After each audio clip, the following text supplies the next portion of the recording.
Dalam episod-episod sebelum ni, kami dah jelajah pelbagai sisi bandar Ho Chi Minh, dari suasana sibuk di Bentan Market, tempat-tempat menarik di Saigon, hingga ke lokasi bersejarah seperti Warren Museum.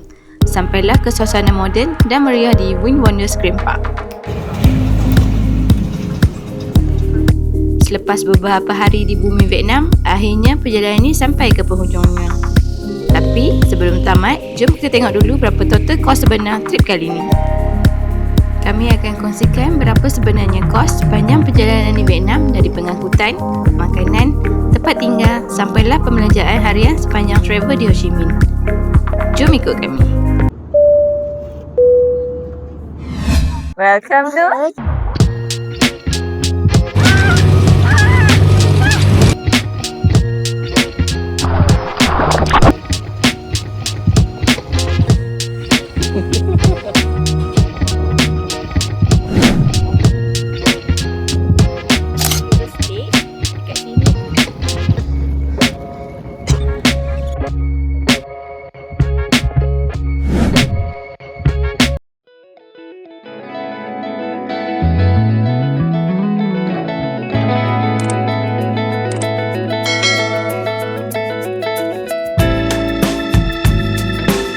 morning. So sekarang 8.15 pagi. Kami ada masa dalam sejam setengah lagi sebelum kita pergi airport. So last day kami nak makan kat sini, and then kita pergi cari barang shopping sikit. So kita pergi airport.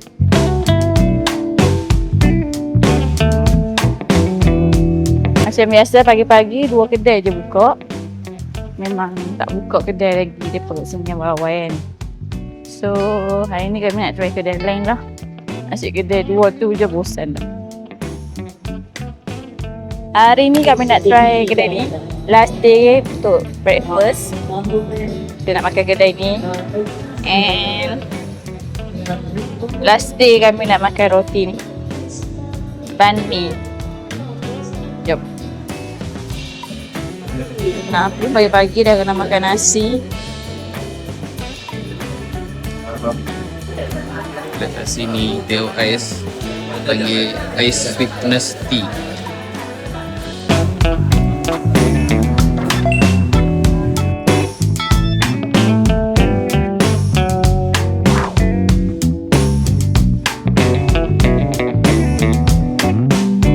So hari ni menu last, nasi putih, telur dadah, daging chip sour dengan banh mi.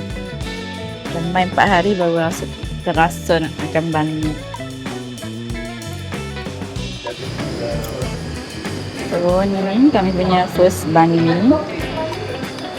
Kami ambil ayam dan tu.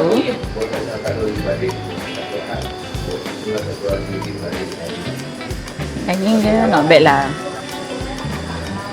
Telur sama je sini. Kedai ni pun not bad, boleh lah nak makan. Janji teh ais dia, teh ais Malaysia.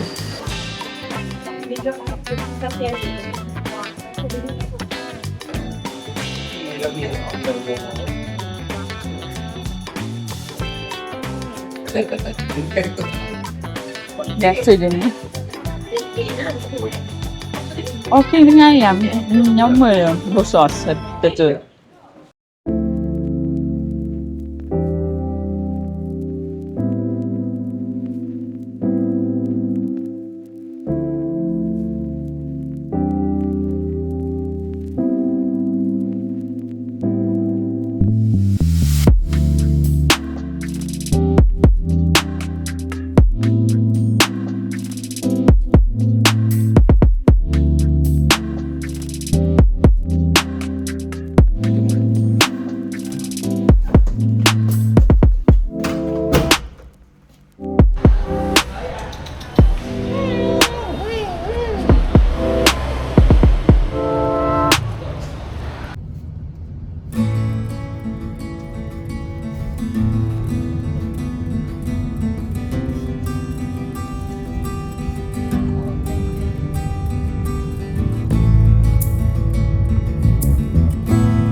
ni aku berkenan ni.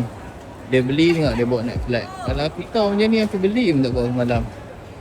Oh, dah pakai kau? Dah pakai. Dah pakai. Suruh Iman pakai. Lala beli The North Face fake. Satu beg penuh dengan Sabrini, okay. Selama aku pergi Thailand, aku pergi China and aku rasa Indonesia, banyak-banyak negara yang aku pergi, Vietnam adalah tempat yang paling banyak aku shopping. Aku sanggup beli beg The North Face yang fake ni and untuk bawa semua souvenir aku. So aku rasa Vietnam sangat best untuk shopping lah weh. Baju and kicik-kicik dia kalau hampa pandai cari memang murah gila. And satu aku bagi tahu, hampa jangan langsung beli kat Bentan Market tu. Memang scammer tau tak. Baju ni aku nak beli dekat Bentan Market, dia letak harga RM35 untuk RM tau. Oh bayangkan baju t-shirt cotton biasa juga takkan RM35. So aku pergi cari jalan lagi dekat Malaysian Street tu, aku hanya dapat RM12 sahaja. So hampa kat Vietnam hampa kena pandai cari tempat orang jual dengan pandai-pandai jual beli lah dengan mereka. Sebab mereka memang boleh jual beli kalau hampa pandai kecek. I'm happy wife. Thank you husband.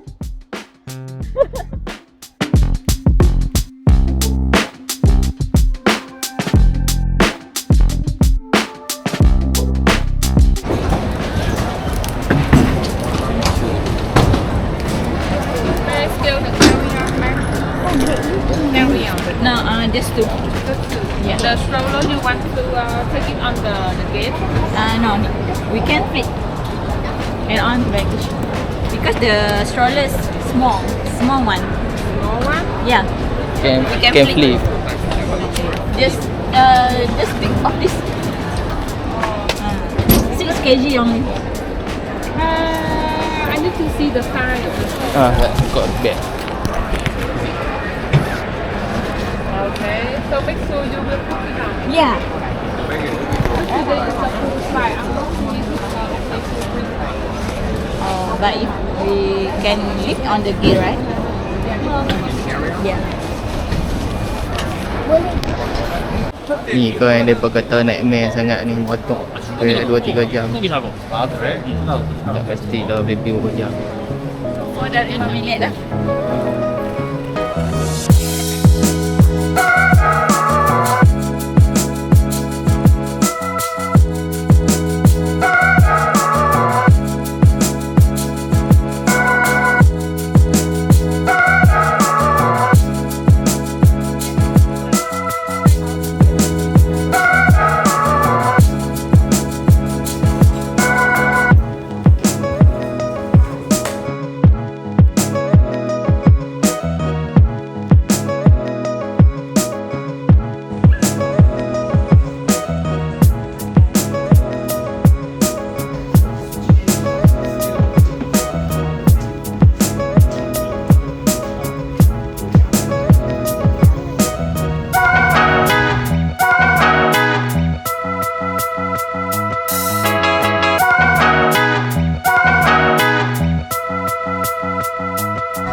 Kita beli stroller yang cabin punya boleh masuk, lightweight lagi.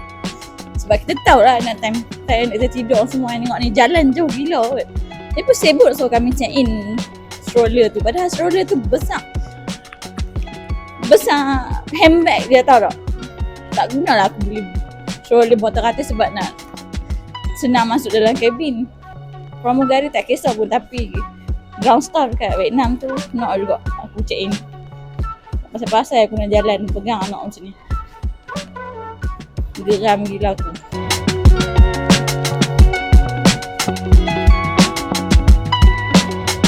Selalu kan kalau stroller dulu kalau ni mereka letak kat bawah kan. Tapi tak sebabkan barang mereka banyak. Lepas tu aku ambil dekat tuntutan bagasi tu. Bukannya dekat kot. Kalau anak aku ni berat macam mana. So end of the day kami dah landing dekat Penang dah. So hari ni habis dah perjalanan kami ke Vietnam. 2 benda je yang kami hadap untuk Vietnam ni. First, cuaca panas sangat. sampai Vietnam ni best untuk jalan kaki tau. Tapi sebabkan cuaca panas sangat, so terhad untuk kami lah sebab kami bawa anak kan. Nombor 2, ragam anak lah sebab kita tak boleh expect anak tu macam mana. Tapi Alhamdulillah anak-anak aku ni walaupun dia meragam, planning kami semua menjadi, and kami pergi semua tempat yang kami planning. So trip ni went well. Aku cuma geram sangat tadi sebab stroller lah. Aku dah beli stroller yang cabin masuk cabin, boleh check in cabin. Sebab stroller tu kecil saja. Stroller tu dalam 5 ke 6 kilo saja macam ni. Kau boleh tengok ni. Stroller ni besar handbag aku je kot. Lepas tu ground staff dekat Vietnam tak mau bagi aku masukkan dalam cabin sebab dia kata stroller. Memanglah aku tahu stroller yang aku dulu memang tak boleh masuk cabin. Aku tahu benda tu, aku tahu. That's why aku beli stroller macam ni. Sebab senang aku nak masuk cabin. Sebab yelah kita dah keluar flight, semua anak tidur, semua nak perjalanan nak ke bagasi tu jauh tau. Tengok lah macam tadi. Okay, selalu stroller akan ambil lepas kita turun pada flight kan. Tadi tak. Sebabkan flight full and barang tak boleh ambil, dia pun tak boleh letak stroller dekat tepi airplane. Lepas tu aku kena dukung anak aku daripada bayangkan turun flight tu sampai dekat bagasi claim tu. Nampak berapa lama kena dukung anak aku. Kalau anak aku yang jenis besar tu, tak apa susah dengan anak besar dengan aku kena pegang kan. Susah aku geram lah kat situ. Apa kalau kita tahu benda tu boleh check in dekat cabin, so, kita tahulah. Masalahnya pramugari Asia pun kata kalau stroller boleh masuk kat atas flight, letak je dekat atas. So sekarang ni ground staff dekat sana tu yang masalah. Aku ni memang setiap kali flight ada masalah dengan ground staff. Tak tahu kenapa. Hari tu dekat Penang ni, dekat Vietnam pula. Tu je lah.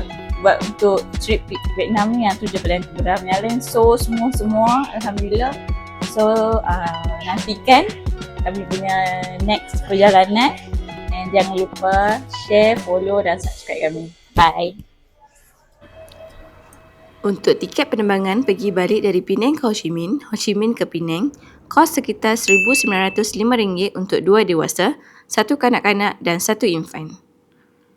Penginapan pula kami pilih hotel di kawasan District 1 dekat dengan Bentang Market, iaitu Maze Hotel sebab lebih dekat dengan kebanyakan tempat menarik. Untuk 3 malam di sini, jumlah kos sekitar RM384. Kebanyakan perjalanan dalam bandar kami cuma berjalan kaki sebab nak explore tarikan di tepi jalan. Jadi, kami hanya menaiki Grab ketika perjalanan yang jauh. So, kos untuk Grab adalah sekitar RM210. Makanan pula kami spend sekitar RM430. Untuk tiket seperti Wind Wonders Grand Park and bus tour, semuanya kami dah book di Klook sebelum ke sini. So, kos dia RM42 untuk Wind Wonders dan RM54 untuk bus tour untuk 2 dewasa dan 1 kanak-kanak. Untuk tiket Warina Museum pula adalah RM12.60. Untuk bajet shopping pula, kami cuma spend sekitar RM170. Untuk internet pula sebanyak RM61.80. Sepanjang trip ni, kami sewa wifi poket dari Roaming Man. Daripada nak bergantung wifi awam atau beli SIM card, poket wifi macam ni lebih mudah sebab boleh connect beberapa device sekaligus. Kalau dicampurkan semuanya termasuk shopping, makan, pengangkutan dan tempat tinggal, anggaran keseluruhan trip kami ke Ho Chi Minh adalah sekitar RM3,269. Bagi aku, dengan pengalaman, makanan, suasana bandar dan tempat-tempat yang kami terokai, Ho Chi Minh memang satu trip yang sangat berbaloi. Terima kasih kepada hampa yang ikut perjalanan ni dari episod pertama sampai episod terakhir. Kalau hampa enjoy travel vlog macam ni, jangan lupa support video ni dengan subscribe dan follow. Dan nantikan kami ke tempat seterusnya. Jumpa lagi dalam pengembaraan akan datang. Bye!